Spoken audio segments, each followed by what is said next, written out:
আমাদের কোনো ক্ষমা নেই ঠাকুর, আমাদের কোনো ক্ষমা নেই। আমাদের মৃত্যু দাও ঠাকুর।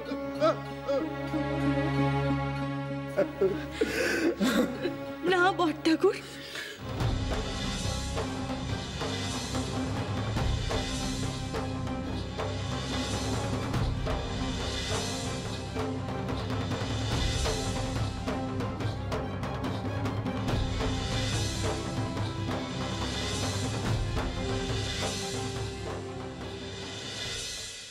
না বড় ঠাকুর, এখনো সবকিছু শেষ হয়ে যায়নি।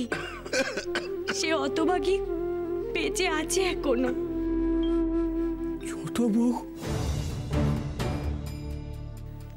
হ্যাঁ বড় দিদি, আমি সে। আপনাদের সংসার এখনো বেঁচে যায়নি। আপনাদের ছোট ঠাকুরপোর বেটা সে সবার ভাগ্যে নিয়ে এসেছে। ঘরে চলুন, গুণধরকে দেখবেন। ঘরে চলুন। যে অন্যায় আপনারা করেছেন এখন তার প্রায়শ্চিত্ত করুন। ঘরের লক্ষ্মীকে আদর করে লক্ষ্মীকে ঘরে নিয়ে যান। আজ লক্ষ্মী নারায়ণ আপনাদের মিলিয়ে দিয়েছেন। ছোট বউ, তুমি এত কিছুর পরও আমাদের ক্ষমা করতে পারলে? ও কি বলছেন আপনি? মা লক্ষ্মীর কৃপায় আমি আবার আপনাদের ফিরে পেয়েছি। ঘরে চলুন, আর দেরি করবেন না। তাড়াতাড়ি ঘরে চলুন আপনারা।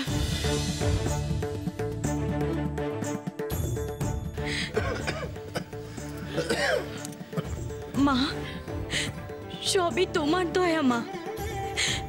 আমি এবার মেজদি বদ্দি সবাইরে নিয়ে তোমার বেতো করব মা। তোমার মহিমা প্রচার করব আমি। তুমি শুধু দু হাত ভরে আমার পরিবারকে আশীর্বাদ করো মা।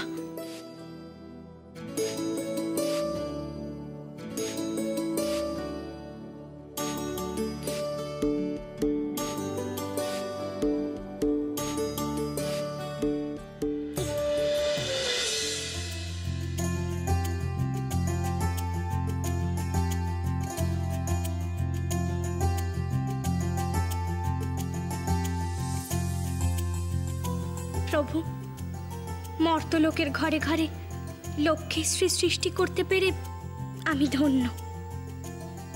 বড় আনন্দ হচ্ছে আজ আমার। জগৎ সুন্দর হোক, শ্রীপূর্ণ হোক। স্বর্গ এবং মর্তলোকের সৌন্দর্য যেন কখনো নষ্ট না হয়। দেবী, যতদিন অলক্ষ্মী তোমার সৌভাগ্য রশিতে আবদ্ধ থাকবে ততদিন এমনই ঘটবে। কিন্তু আমার মনে বড় সংশয় হচ্ছে। কিসের সংশয় প্রভু? অলক্ষ্মী বেশি দিন চুপ করে বসে থাকার পাত্রী নয়। সে নিশ্চয়ই তোমার সৌভাগ্য বন্ধন ছিন্ন করার চেষ্টা করবে। কিন্তু তা কি করে সম্ভব প্রভু? তুমি বা দেবাদিদেব ছাড়া সে কি করে এই বন্ধন ছিন্ন করবে? অলক্ষ্মীর খবর আনতে আমি দেবর্ষিকে পাঠিয়েছি। নারদ আসলেই জানা যাবে সব।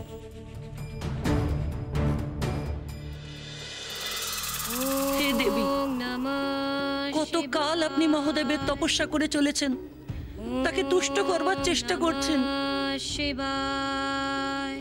কিন্তু তিনি তো পাষাণ। আপনার কোনো প্রার্থনা তার কর্ণে প্রবেশ করছে না দেবী। আপনি শান্ত হন। ত্রিদেব আপনাকে মুক্ত করবেন না। আপনি ভ্রমে রয়েছেন দেবী। স্বয়ং দেবাদিদেব আপনাকে মর্তলোকে নির্বাসিত করেছিলেন। তিনি কি করে এই শ্রীলক্ষ্মী সৌভাগ্য বন্ধন থেকে আপনাকে মুক্ত করবেন? আপনার তপস্যা ভঙ্গ করুন দেবী। হে দেবী, শান্ত হন দেবী। ওম নমঃ শিবায়। ওম নমঃ শিবায়।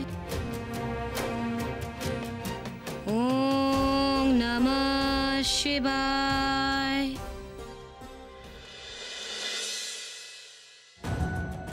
নারায়ণ নারায়ণ। প্রভু, দেবী অলক্ষ্মী দীর্ঘদিন ধরে দেবাদিদেব মহাদেবের তপস্যা করে চলেছে। সে কি? হ্যাঁ প্রভু, তবে খুশির কথা এই যে দেবাদিদেব মহাদেব এখনো তার ডাকে কোনো সাড়া দেননি। দেবর্ষি, কালের গতি বদল হচ্ছে। আমার কেমন যেন একটা শঙ্কা হচ্ছে। মনে হচ্ছে অলক্ষ্মীর তপস্যা এবার অন্য মোড় নেবে।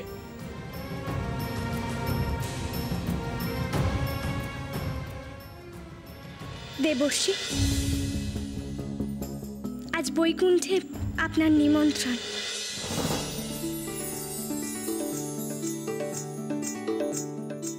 আমার ভক্তের গৃহে শ্রী সৃষ্টি সম্পন্ন হয়েছে, তাই আজ আমি নিজ হস্তে পরমান্ন প্রস্তুত করেছি। নারায়ণ নারায়ণ। আমি ধন্য মাতা, আমি ধন্য। স্বর্গ এবং মর্তে নতুন করে শ্রী সৃষ্টি হচ্ছে, আর এই সময় আপনার হাতে পরমান্ন।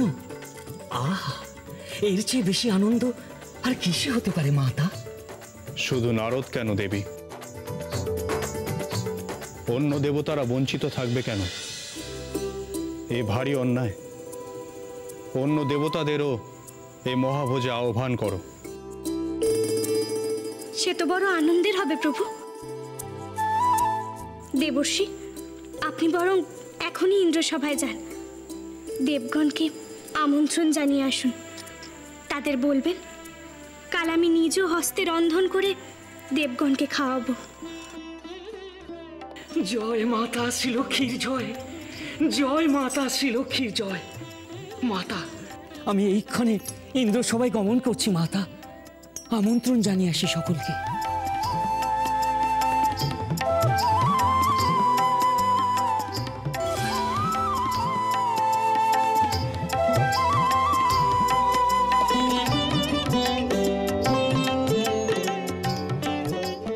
আমাকেও একবার কৈলাসে গমন করতে হবে দেবী। সখা মহেশ্বরের সঙ্গে বিশেষ আলোচনা আছে।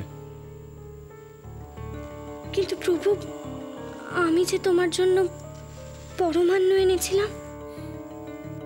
দেবী, ফিরে এসে আমি আর ভক্ত নারদ একত্রেই পরমান্ন গ্রহণ করব। বেশ, তবে তাই হোক প্রভু।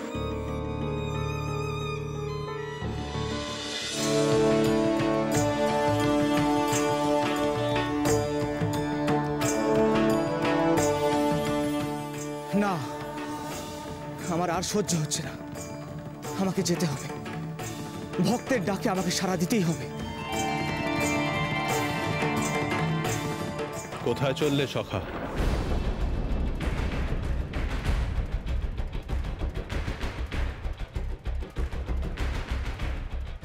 সখা মাধব, তুমি তো জানো ভক্ত যেমনই হোক না কেন, সে যদি তপস্যা করে তাকে বরদান করা আমাদের কর্তব্য। তবু অলক্ষ্মীর ডাকে আমি এতকাল সাড়া দিইনি, কারণ স্বর্গের শান্তি রক্ষা করা আমার কর্তব্য ছিল সখা। কিন্তু আর সম্ভব হচ্ছে না সখা, আমায় যেতে হবে। আমি জানি সখা, অলক্ষ্মী বহুকাল ধরে তোমার তপস্যা করছে, কিন্তু তুমি যদি আবেগের বশে অলক্ষ্মীকে মুক্ত করো তাহলে কি বিপদ হতে পারে তা তুমি ভালোই জানো। কিন্তু সখা, তার ডাক আর আমি আর কতকাল উপেক্ষা করব? সে যে অনবরত আমার নাম জপ করে চলেছে। আর কিছুকাল ধৈর্য ধরো সখা, তাহলেই তুমি বুঝবে সে কত বড় ভক্ত।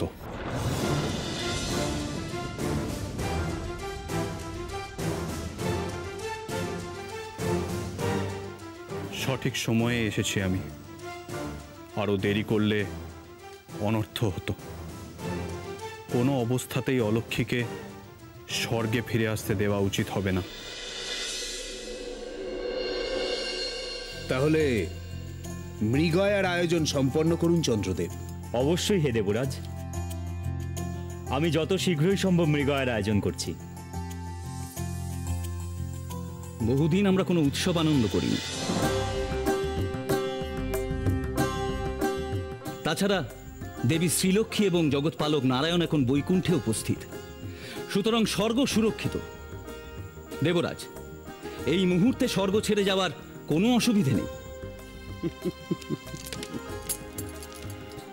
আপনি সম্পূর্ণ সঠিক বলেছেন অগ্নিদেব। স্বর্গলোক এখন সত্যিই সুরক্ষিত। সেই কারণে আমিও বড় নিশ্চিন্ত বোধ করছি। আমাদের ভ্রমণে যাবার এই তো আদর্শ সময়।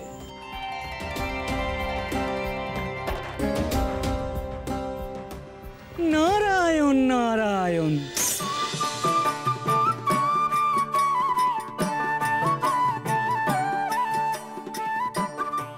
কোথায় ভ্রমণে যাচ্ছেন হে ইন্দ্রদেব? কাম্যক বনে। আগামীকাল আমরা ভ্রমণ এবং মৃগয়া সেখানেই সম্পন্ন করব। কাম্যক বনে মৃগয়া? সাবধান হে ইন্দ্রদেব, সে বনে কিন্তু বহু মায়াবী বাস করে।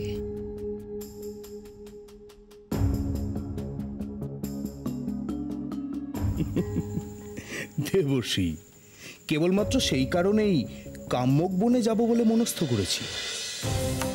সেখানকার মায়া আমি আমার ষড়জালে ছিন্ন করব। নারায়ণ নারায়ণ। মায়া বড় ভয়ানক বস্তু হে দেবরাজ। আপনারা বরং আগামীকাল বৈকুণ্ঠে আসুন।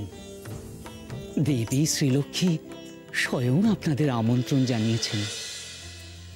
আগামীকাল বৈকুণ্ঠে এক মহাভোজের আয়োজন হচ্ছে। হে দেবশ্রী, আপনি আমার হয়ে দেবী শ্রীলক্ষ্মীর কাছে ক্ষমা প্রার্থনা করবেন। অন্যান্য দেবতারা চাইলে সেখানে যেতেই পারেন।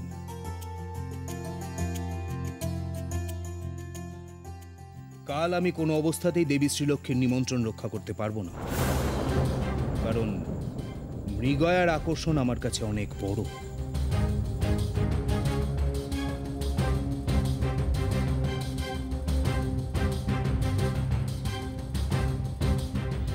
বেশ, তাহলে অন্যান্য দেবগণ, আপনারা সকলে আগামীকাল বৈকুণ্ঠে উপস্থিত হবেন। আগামীকাল সকলের নিমন্ত্রণ রইল। হে দেবর্ষি, আপনি আমার হয়েও দেবী শ্রীলক্ষ্মীর কাছে ক্ষমা চেয়ে নেবেন। আমাকেও যে দেবরাজের সঙ্গে যেতেই হবে। যেমন ইচ্ছে আপনাদের। নারায়ণ নারায়ণ।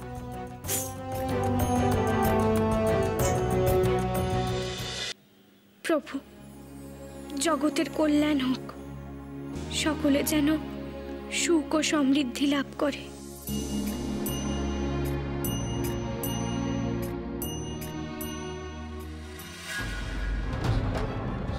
এ কি, প্রভুর চরণে অর্পণ করার সময় এই পুষ্প এমন বিবর্ণ হয়ে গেল কি করে?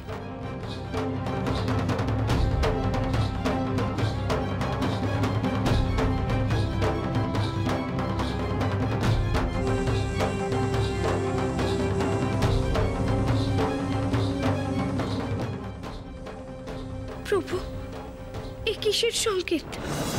কি হয়েছে দেবী? প্রভু, জগতের কল্যাণ প্রার্থনা করে আমি তোমার চরণে অঞ্জলি প্রদান করি, কিন্তু আজ প্রার্থনার সময় আমার হাতের এই পুষ্প কেমন বিবর্ণ হয়ে গেল। এর অর্থ কি প্রভু? কোথাও কি কোনো অঘটন ঘটেছে?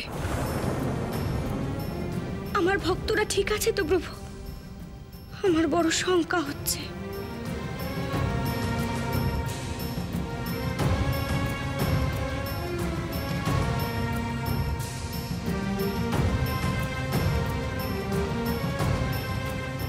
এই পদ্মপাত্রে তোমার প্রধান প্রধান ভক্তদের নামে এক একটি পদ্ম সৃষ্টি করেছো তুমি। এসে দেখো দেবী, সব পদ্মই সতেজ।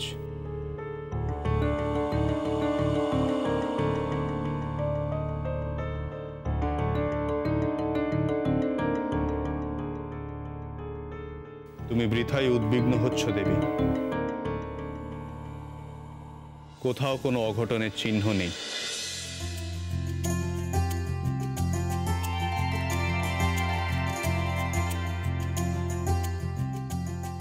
নারায়ণ নারায়ণ। মাতা, আগামীকাল সকল দেবগণ বৈকুণ্ঠে আসবেন। আমি তাদের আমন্ত্রণ জানিয়ে এলাম। কেবলমাত্র দেবরাজ ইন্দ্র ও চন্দ্রদেব তারা আসবেন না।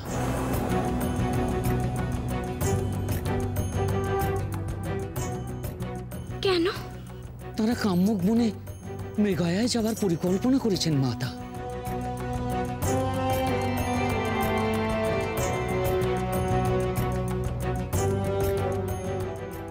প্রণাম হে জগৎপালক।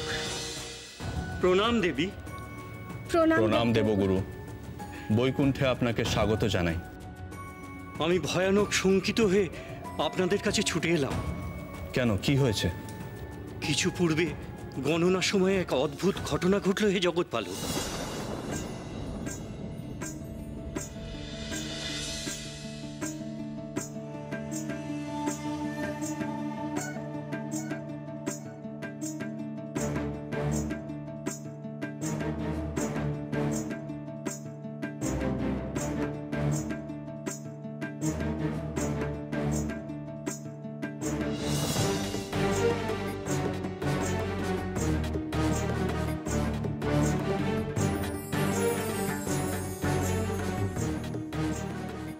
স্বর্গলোকের নক্ষত্র যোগে যেন কিছু পরিবর্তন আসছে মনে হচ্ছে। এক মহা সংকটকাল আসন্ন। কিন্তু কিন্তু সেই সংকট কোন দিক থেকে আসছে তা কিছুতেই বুঝতে পারছি না আমি।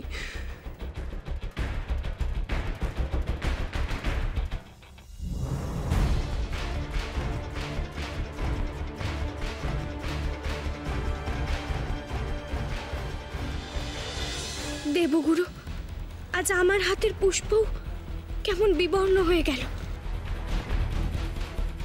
এমন কেন হলো প্রভু?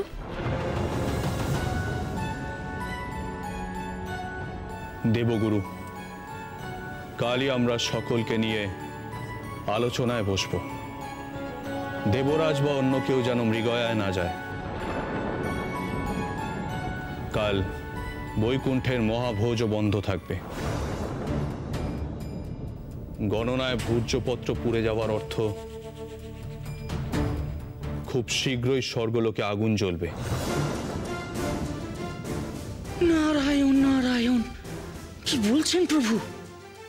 প্রভু, আমি কোনো মতেই স্বর্গে কোনো বিপত্তি আসতে দেব না। কাল প্রাতেই তোমরা সকলে গণনা ও আলোচনা করে স্থির করো যে কি করলে সংকট মোচন হবে। যেভাবেই হোক সেই বিধি পালন করে আমি স্বর্গের শ্রী রক্ষা করব।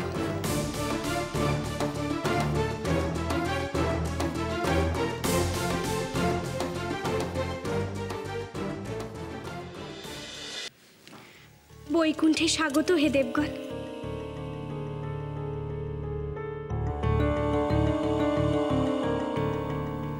প্রভু, মহাভোজ নাইবা হলো, দেবগণ আগে পরমান্ন গ্রহণ করুক, তারপর আলোচনা হবে। অবশ্যই দেবী।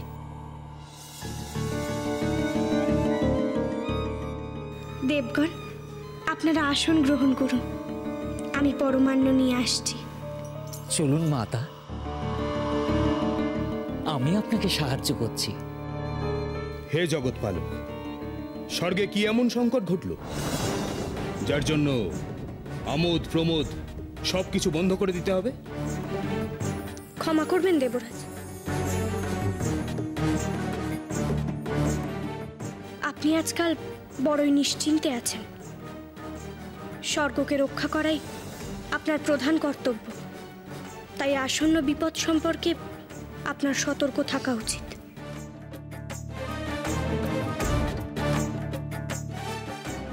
অবশ্যই দেবী, কিন্তু আমরাও যথেষ্ট সমর্থ। যে কোনো সময় যে কোনো বিপদের সম্মুখীন হতে আমরাও প্রস্তুত। সেই কারণেই আমরা জগৎশ্রেষ্ঠ। হে দেবরাজ, এমন দম্ভ বড়ই ক্ষতিকারক। আমি মনে করি এমন দম্ভ প্রকাশ করা উচিত নয়।